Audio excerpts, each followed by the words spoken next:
வணக்கம். நான் உங்கள் Ilango. Social media, Instagram, Facebook, YouTube இதையெல்லாம் பார்த்தா ரொம்ப கேவலமாக இருக்குது.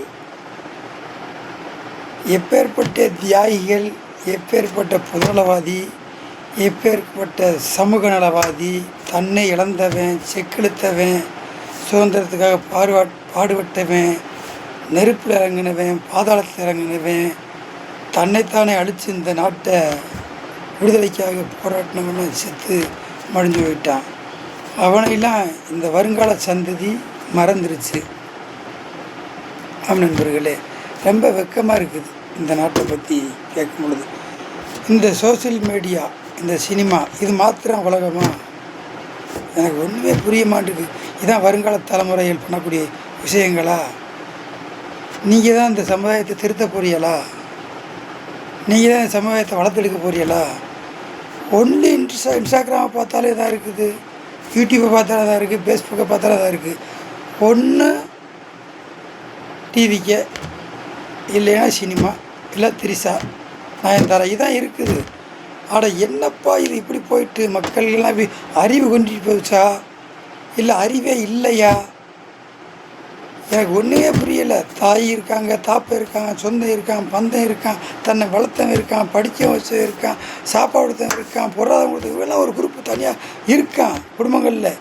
இவனையெல்லாம் விட்டுட்டு சினிமாவில் கடந்து எங்கள் அண்ணன் வராரு, எங்கள் தளபதி வராரு, எங்கள் அண்ணன் அதை பண்ணுவார். எனக்கு என்ன புரிய மாட்டேன். ஓட்டு போட்டு போங்க மக்களே.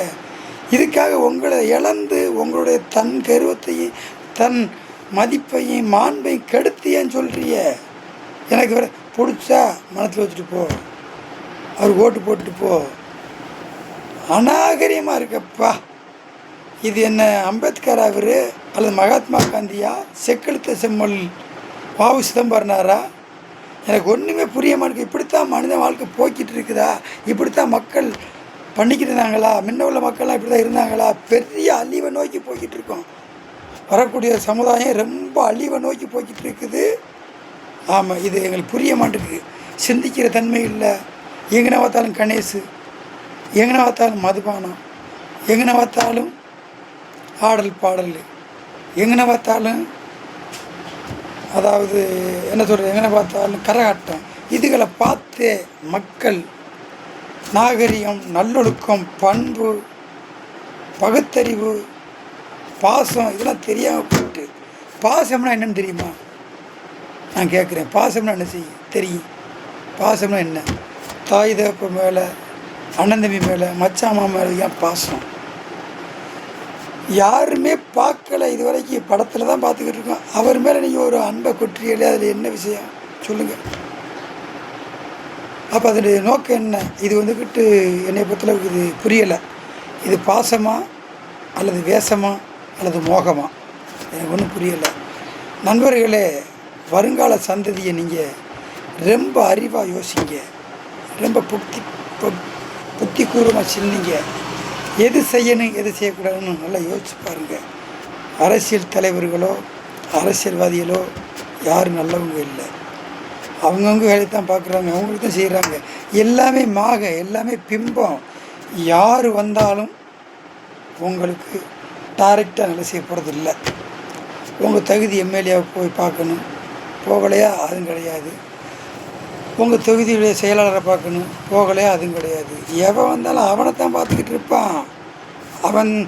அவனுக்கு யார் யார் சப்போர்ட் இருக்காங்களோ, யார் யார் அவங்கள கூடியிருக்காங்களோ அவங்க தான் பார்த்துக்கிட்டு இருப்பாங்க.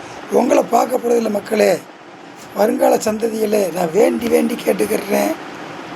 என்ன நடக்குது?